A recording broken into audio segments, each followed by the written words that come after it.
next? How'd you make the decision to take all the things that you'd been doing for free, which is coaching other people, and start a business? And was that the first idea? No. So because my book had just come out, and when he told me this, I was like, "Come on." He goes, "Look, it's not performance or reorganizing." He let me because there were some things I had to finish up. I have always been of the opinion I want to organize myself out of a job. I'm going to leave the tools, which is probably stupid, but it's how I've always worked. And so I had been putting together the whole toolkit for them to take everything that I had developed and run with it. And I said, "Look, there's a few more things I need to do. And who else are you laying off? Can I do that?" And so they let me stay and do it, which is unheard of. And then Mm. we all went out and cried at the end of the day. But, my book, I had this the fourth job that I had been laid off of in 7 years while writing my first book. And my Wow. first book is called When I Die, Take My Panties.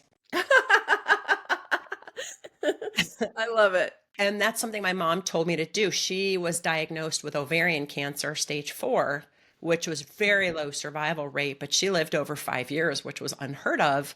And toward the end, she told me to take her panties. And she was a woman in STEM. She worked for NASA.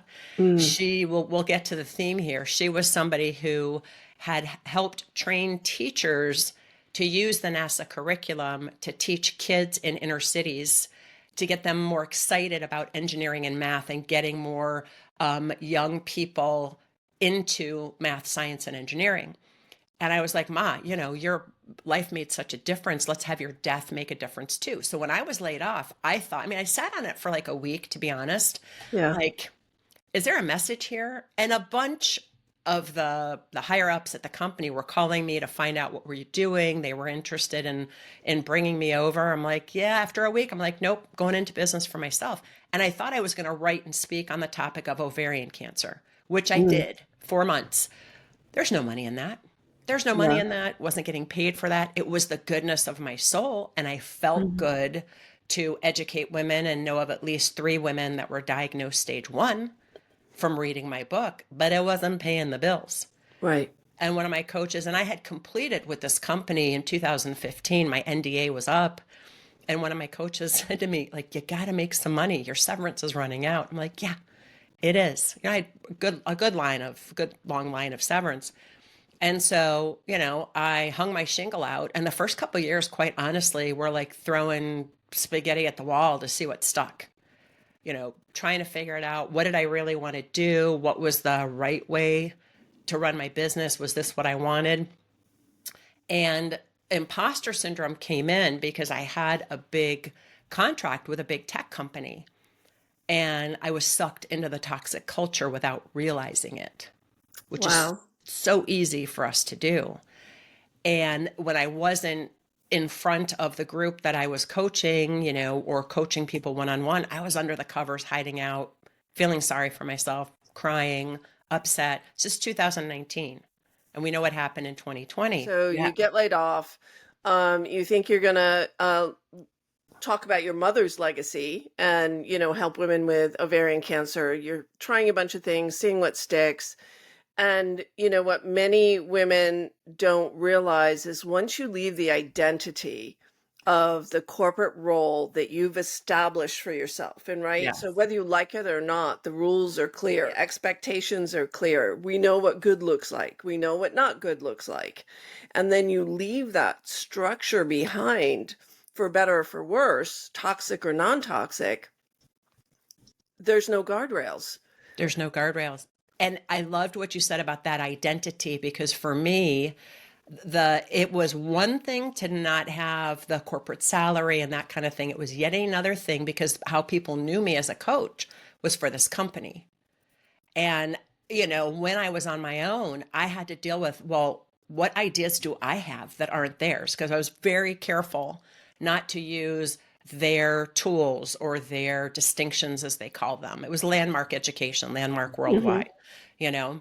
And I was very careful because they have a lot of lawyers who will come after you and like ping you for all kinds of stuff, which it wasn't that I was avoiding their distinctions. I was trying to figure out what I thought and how Yeah. I felt and what tools I wanted to use. And it took me a long time to find my voice. And it truly was this aha moment where after I was done kind of hiding out and feeling sorry for myself, like, oh my God, this feels so familiar. What's going on? And I was able to, through studying and learning and through some coaching, recognize it was my version or flavor of imposter syndrome. And, you heard me speak about this last week when we were together, but Mhm. just to say it again, when I was 6 years old and I liked a boy in school and I wanted to see if he liked me, and I chased him around the playground to see if he would kiss me. And when I caught him, very precocious 6-year-old, caught him in air quotes, I said, I puckered up to have him kiss me, and he went, ew. And at that moment, it was like everyone in the schoolyard was like, ha, ha, ha. And I Right. shrunk back and said, ooh, never putting myself out there that way again.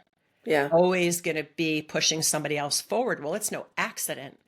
And I'm also going to be the funny one. I'm also a stand-up comedian, as you Yeah. said. So, Yeah. and I'm funny as shit. I liked that you said that. Thank you very much. And I don't try to be, it's just my silly brain. Yeah. But that was a moment where it became that whenever I was around my peers, I couldn't put myself out there, didn't want to put my stuff out there, which is why I spent my life starting nonprofits for other people and following causes. Yeah. That changed my life. That aha moment changed my life. Yeah. And it happens to everyone, and we all have our trauma story. For me, I fell flat on my face on Romper Room on Providence, Rhode Island television at 5 years old, and I then love vowed, Romper Room. I see Deb.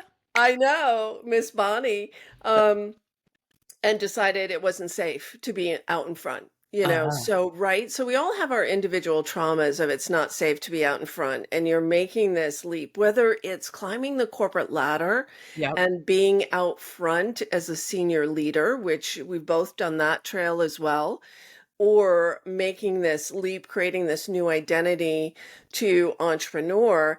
It's just going to, I always say it's going to kick up all your stuff.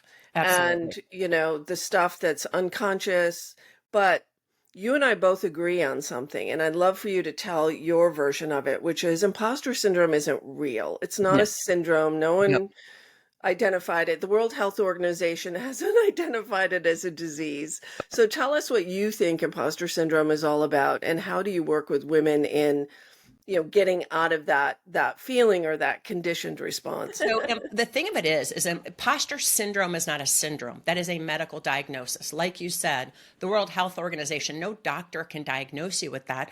People use that phrase because it's high in SEO, myself included. And you can find, if you Google how to quote unquote overcome imposter syndrome, you will find, as of January 2024, 3.3 million tools, tips, and tricks, and none of them work. Wow. Why?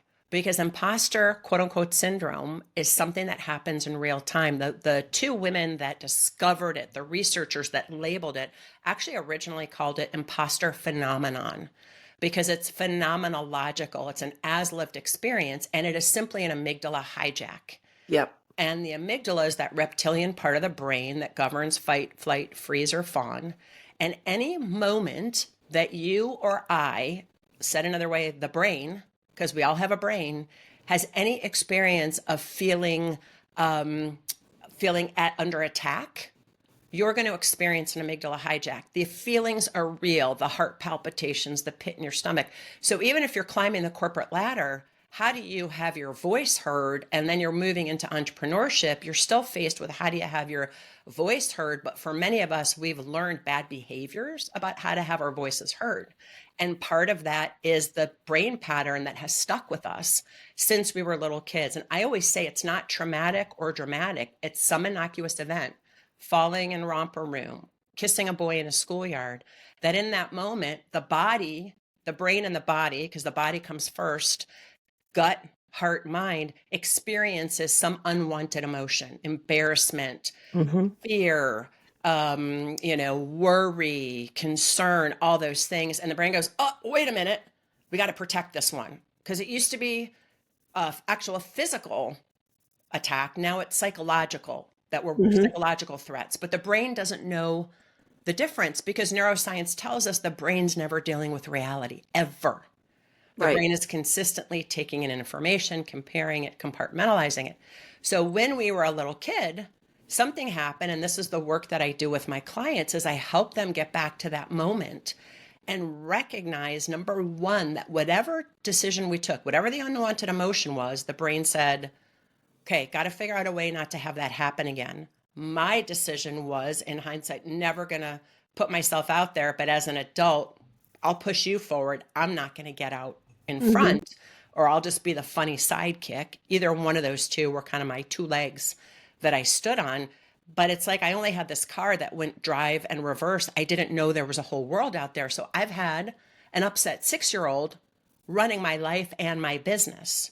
Now, the moment I could take people through a guided meditation, the moment you distinguish that, all of a sudden you can be, instead of absorbing it, you can observe it. How do I observe it versus absorb it? Okay, check that out. That just happened to me. That's the decision I took. What body sensations do I have? What mood am I in? Those are going to be your tells of when that gets triggered again.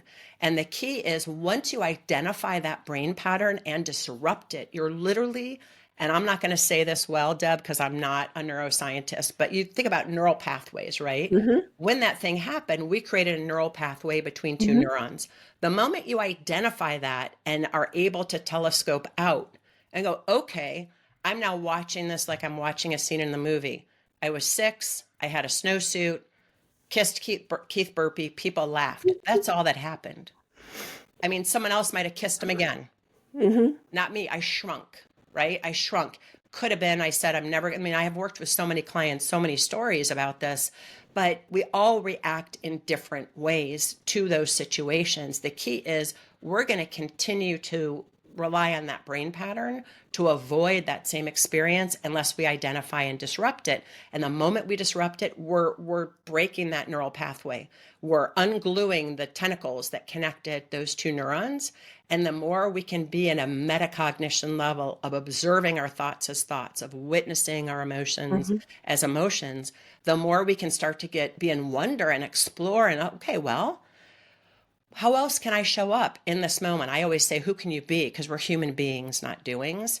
Mm-hmm. And that starts to open up a world. And then it honestly is the muscle to ongoingly discover, discover, discover. And as you saw last week, in the midst of doing this workshop in Yeah. the front of 100 plus of my peers, imposter syndrome kicked my butt right in the moment. It's never something that goes away.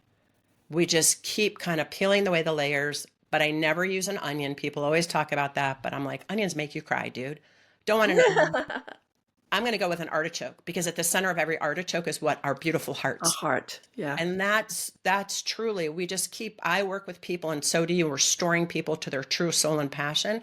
And that's often why we leave corporate to do our own thing. It's just trying to quiet the voices to figure out what is my true soul and passion, and what do I want to do, and I don't have to do it like everyone else. What's my way? And that's probably that's what you do with people, and that's probably the hardest thing to help people hone in on, is quieting everything else, I think. I don't know what you think. Yeah. No, it's true. In fact, one of my clients said to me yesterday again, um, what makes you different is your bilingual and mindset and skill set in the entrepreneurial space, which is rare. Usually you get one or the other, right? So, yeah, and this pattern of being the observer. And for me, corporate was really hard because I was a little girl who was never good enough, right? So Mm, I'm always seeking that approval, seeking to be good enough, which makes women incredible workers in the corporate space because we are performers. We're seeking that approval, seeking that recognition, which you rarely get. yep. But once and then popping a Xanax to go into the boardroom because my anxiety and my heart's beating through the roof, because who am I to be running this $32 million business unit, even though it's what you go for. Yep. So, and it happens too especially in entrepreneurship. And what you said was becoming the observer. And I don't care if you do yoga or you sit on a meditation cushion. I've done it all. Yep. Becoming a witness to yourself was the first phrase I heard years ago when I first started doing hatha yoga and doing the meditation, is just observing. It's not like you have control over your thoughts. And in fact, in that same event we were last week, I was sitting with another woman who was also a speaker there. And she said, "Oh, I can't meditate. I can't meditate." I was like, everyone can meditate. It's the feeling that you have like you're supposed to shut down your mind in meditation, that's the fallacy. Yeah.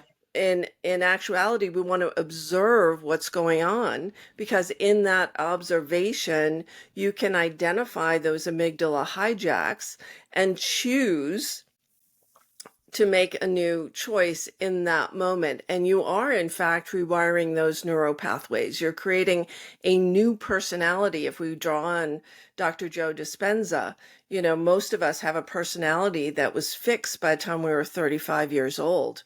But if you start connecting with your mind and those thoughts, you can create new neural pathways, and those new neural pathways create new behaviors. New behaviors create different results, and before you know it, you're a new person, Yeah.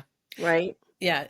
I always tell people, like, mindfulness, and the whole purpose of mindfulness is to elongate the time between action and your reaction. Something happens and your reaction to it, right? And what I've also said to people is, as far as I can tell, people have 5 to 7 what I call case issues. 5 to 7 things that have happened to them throughout their lifetimes that have formed that person that they become. I think the key is identifying those moments and disrupting the pattern, and then we can begin to like rebuild from that perspective. I always say mine either comes back to the 6-year-old on the playground, or the time when I was 12 sitting at the dinner table with my mom. She and my dad had just gotten divorced. She was a school teacher making $7,800 a year, trying to keep a roof over our heads for me and my brother. And she was very quiet. Of course, my brother, he's a boy. He doesn't really ask. I'm like, Mom, what's going on? She starts crying. I don't know how I'm going to pay the bills, blah, blah, blah, blah, blah. And I could have consoled her because I did ask, but my immediate response was fear. Don't tell me this shit. I don't know what I said, but I'm sure I said something like that. I'm just a kid, and Mm-hmm. ran up to my room. And so ever since, like, I'm like, oh, see, this is me wanting to rebel. I'm doing it again, wanting to rebel instead of following the rules. But that also, this is the other piece why I say make imposter syndrome your superpower. Those moments have helped us propel ourselves to great heights. Me being a rebel helped pass multitudes of legislation, helped me help others in a multitude of ways. Same for you. And what you said, well, I'm just going to go, I'm going to kind of take a step back. So that's the other piece that I disagree with around imposter syndrome. Is it something to be managed? We can't manage our minds. I'm sorry. You're going to have thoughts. Well, there is one time when you won't have imposter syndrome. There is definitely one time. You're dead. People always go, oh. I'm like, what? We're all going to die. Like, literally, when we were born, we start dying. So get over it. We're all going to die. Yeah, But no that one is gets out alive. no one gets out alive. Well, I just want to get rid of it. You can't. Mm. You have a brain, you're going to have thoughts. Yeah. That's the So way it let's goes. talk about legacy, because I know many women leave corporate, they start businesses. Those that choose to do so out of a passion to leave a legacy, to make an impact. You work with women in STEM. Um, let's talk about legacy. What do you mean by leading with legacy and becoming a legacy leader? Well, the first thing I don't mean is you've got to like be famous, because I think when people think about leaving a legacy, and I've seen this time and again when I've done this keynote or come and done a workshop with an organization, they think that's for other people. Like somehow it's if you're famous and you're going to make some giant impact. Look, you can be leaving a legacy with your family. You can be leaving a legacy in your community. And I really mean two things. And I talk about leading with authority and influence and impact. Authority to me is not about power. When you look at the root word of authority, AUTH, okay, it's the same root word of authenticity and author. Mm-hmm. It's a Greek word meaning self. So what I say, when I'm talking about authority, I mean having this exuding this natural confidence. Those kind of people that you're like, God, I don't know what she's got, but I want to be where she is. I've followed bosses to different companies. I'm sure other people have too, or Mm-hmm. been like, okay, I want to be around that person because they just exude this natural confidence. That doesn't come by accident, because it's natural confidence is not arrogance. So authority is about authenticity. How do I be true to myself? That takes self-discovery. That takes dealing with imposter syndrome and figuring, where am I hiding out? I may not be hiding out over here. I call it the hidden leader syndrome. I may not be hiding out over here with In my business, I'm cool when I'm presenting on stage, but when I have to go ask for help, that's where I hide. We talked about this last week too. That's where I hide. Or whatever it's going to take for people to discover who they truly are so that they can authentically author their own journey. A lot of times we shy away from what we think are the bad parts of us, or I used to beat myself. I was not a great manager, Deb. That's the truth. That's why I'm in doing what I'm in. You know what one of my favorite phrases used to be? What? If you can't hack it, get your jacket. Oh my God. I You was were worse. I was not a great manager either. I mean, and I think, when you're so caught up in your own performance and the performance anxiety of you as a leader too, you're Yep. not always a great people manager or people developer. No. And that No. was certainly true for me. Yeah. But, to be a great leader, it's leading, I'm hearing you say leading with authenticity and, really bringing yourself forward. And sometimes that's like, it feels like a catch 22 because it's like not safe to be yourself in Yep. many corporate environments, especially in STEM. I Yep. grew up in the tech space as well. Um, there's it's hard. It is. So how do you work with your clients to move beyond imposter syndrome? Does everyone have imposter syndrome Yes. who's in a leadership position? It's like it's an Everybody has epidemic. imposter syndrome who's The on the planet. pandemic. Oh, dogs, pets. My cat Kevin doesn't have imposter. I mean, because here's the thing: it's all a continuum, right? Okay. So we got to start with the internal game of leadership. The authority and influence is internal, external game of leadership. How do I be true to myself and breathe life into my team?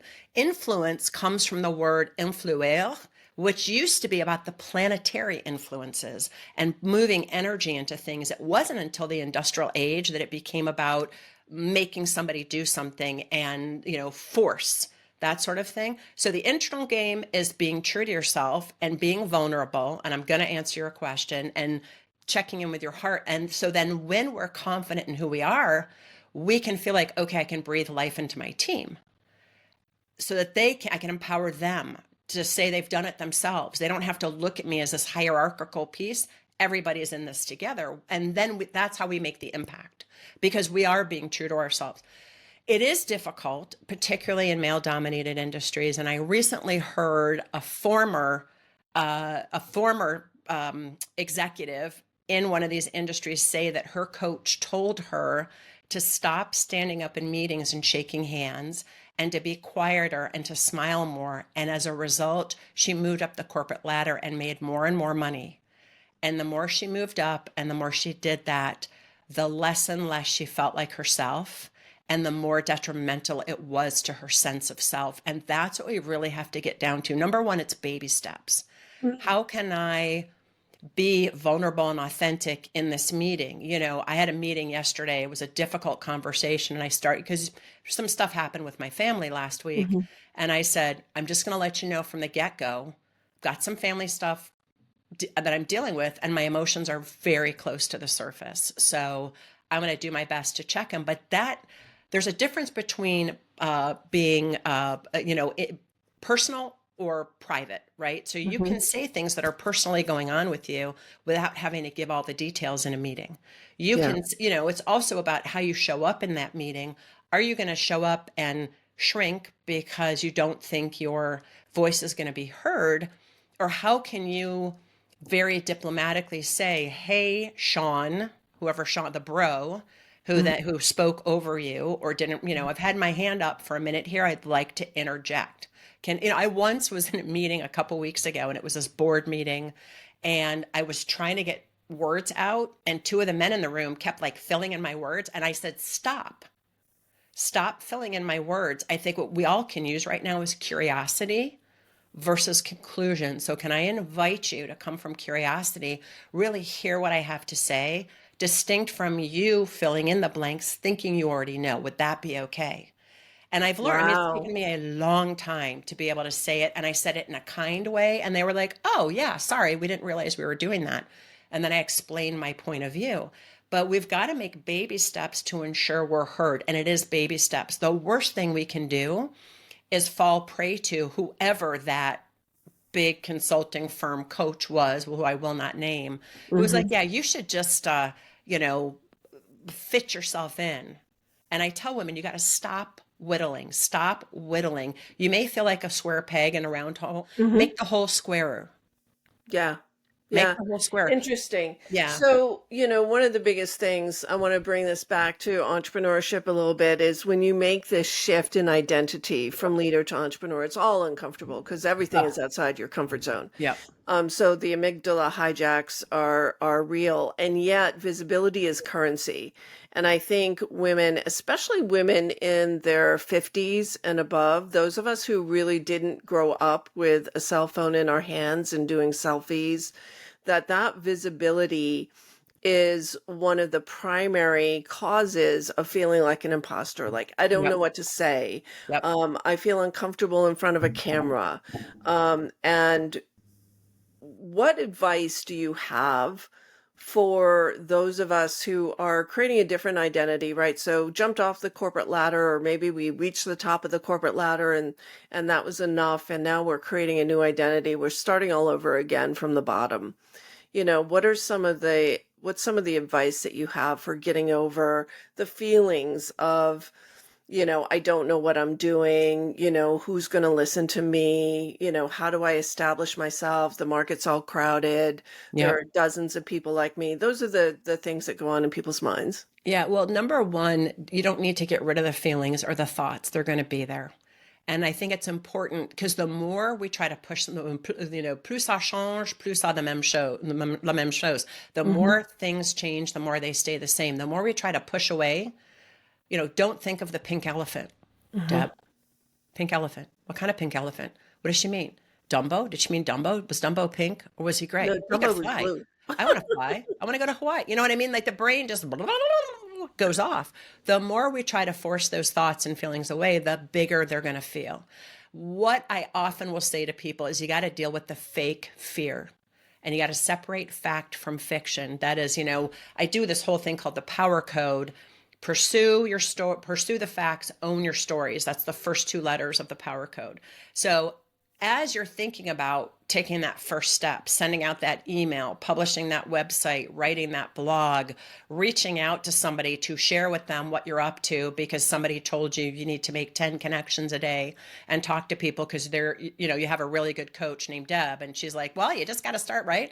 So write down first, take a piece of paper and just write down all the thoughts and the feelings and what you're afraid of and what might happen because the brain's a prediction machine. The brain will try to predict every single outcome, except again, remember the brain's never dealing with reality. So once you write it all down and set a timer, if you hate, you're like, journaling, can't stand it. Do it anyway, but set a timer for a minute or 2 minutes. Just write out all the stuff. Then I want you to reflect back on that piece of paper and just circle the facts. Who, what, where, and when. You're going to Hmm. find few. All of that is fake fear. Like I said before, the brain's never dealing with reality. It thinks something bad is going to happen, but what we think bad that is going to happen isn't happening in the present. And writing that down and separating fact from fiction, pursuing the facts and owning your stories allows you to be present and go, okay, well, wow, it's not going to work. Nobody's going to read it. The space is too crowded. What am I doing? I should never have left. I had health insurance. I didn't know health insurance was so expensive. You Yeah, all know, the things. all the things, fill in the blanks. Once you're able, just in that moment, this is when you're able to bear witness. That's the W in the power code. Witness all of that. Okay, now E, embrace a new choice. Okay, well, do I want to be someone who's going to shrink back or do I want to be bold? I'm going to be bold today. I'm going to take a quick selfie. I'm going to go on camera without makeup. I'm going to call the person I've been avoiding and just say, okay, well, hi, I wanted to tell you about my new business. And you're the first person I'm talking to about this. So it may not go well and I may stumble over my words, but here goes. Blah, blah, blah, blah, blah, blah, blah, blah. I'm going to make elephant hats for elephants for all. That's my new business idea. What do you think? Oh, Yeah. sure. I'll buy 10 and polka dots. I don't know, but it's that separating fact from fiction. And then you just keep rinsing and repeating. The more that you can separate out fact from fiction and be that witness, like we talked about, and embrace a new choice, the more you will be able to discern in real time what's real and what's not. Yes, so so key. And yeah, is it true? That was my motto when I finally got to the point of understanding that my mind was really trying to screw me up and that nothing that I was thinking was true. Like nothing you think is true. Mm-mm. Basically, 90% of what you think is not true. Nope. And just asking that question when you identify the thought, and that's where mindfulness and awareness comes in, is understanding that your mind is has a mind of its own. Like we talked about, what, 60, 70,000 thoughts a day are going through your head. Slowing down enough to recognize those that are actually preventing you from getting what you want is so key. And then just asking a simple question, is it true? And doing what Jen said, which is write it all down, circle the things that are true. You'll find that most of it isn't. Yep. Um, And to climb onto that, or to layer onto that, 60 to 70,000 thoughts a day, 80 to 85% are negative. 90 to 95% are repetitive. Unless we intervene, unless we rebel against our own consciousness or our own ego, really, which is the thing that's in here, unless we become a rebel and rebel against that and interrupt it, we don't stand a chance. that's And right. that mindfulness piece is absolutely key. Absolutely key. Jen and I could go on for another hour talking about how to reset your mindset, how to step into more authority, more position, really, truly step into a legacy leadership position and make imposter syndrome your superpower. Go grab that book. It's amazing. I can't wait to read it. I'll admit, I haven't read it yet. I saw you last week. It was just like, oh my God, let's get you on the podcast Yep. and grab the book. It's for any woman who is stepping into a leadership position and wanting to leave a legacy. Jen Coken, thank you so much for joining us today. I am so glad I was here. And by the way, Deb, if people go grab at Barnes & Noble, you can get the pre-sale copy and they email me and we can put my email address in the show notes. I will gift you a free ebook that you can read now and get your copy in March. Oh, fantastic. Yeah. That is so good. We'll definitely add that to the show notes. I'll send you an email afterwards. We'll get all the goodies for you. That's it for now, my friends. We'll see you next time on Life After Corporate.